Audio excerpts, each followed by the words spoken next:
US Secretary of State Marco Rubio is leading a delegation to Saudi Arabia for talks with Ukrainian officials on ways to end the three-year war between Russia and Ukraine. But Ukrainian President Volodymyr Zelenskyy, who did arrive in Saudi Arabia on Monday for talks with Saudi Crown Prince Mohammed bin Salman, has said that he will not attend today's talks with US officials. Zelenskyy has said that Ukraine's position in today's talks with US officials will be fully constructive and that he hopes for practical outcomes from the negotiations on ending the Russian war in his country. Meanwhile, US Special Envoy Steve Witkoff has claimed that Zelenskyy has now apologized to President Trump. But let's just listen in to what the US Special Envoy to Middle East had to say. Zelenskyy sent a letter to the president. He apologized for that whole incident that happened in the Oval Office. I think that was an important step. And there's been a lot of discussion between our teams and the Ukrainians and the Europeans who are relevant to this discussion as well. And I would like to describe it as progress.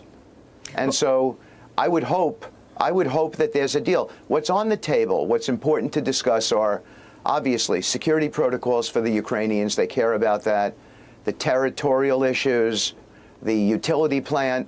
But these are not complicated things. They just need to be put on the table, and everybody needs to be transparent about what their expectations are. Then we can begin to have a discussion around how we compromise. And for a quick comment on the latest developments, we have with us Dr. Richard Benkin, live from Chicago.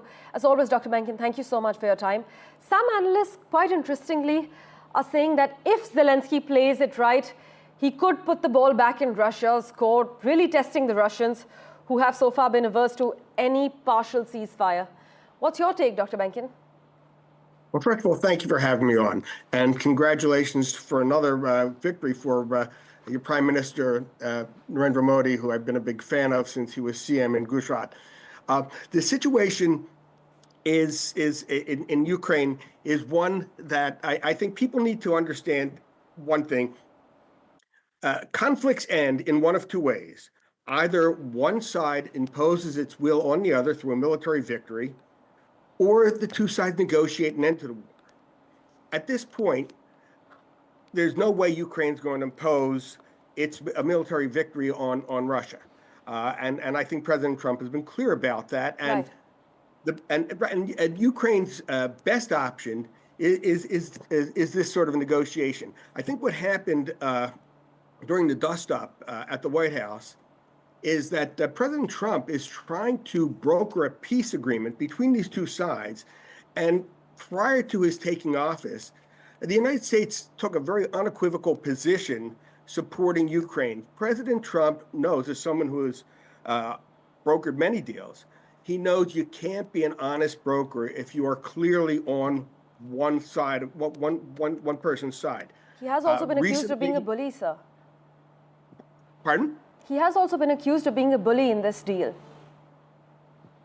Trump. Well, I'm not sure what people mean by that. I mean, the fact is, in addition to doing that with Mr. Zelensky, he also threatened Mr. Putin with serious sanctions when he seemed to take advantage of the daylight that has been developing between the United States and Ukraine.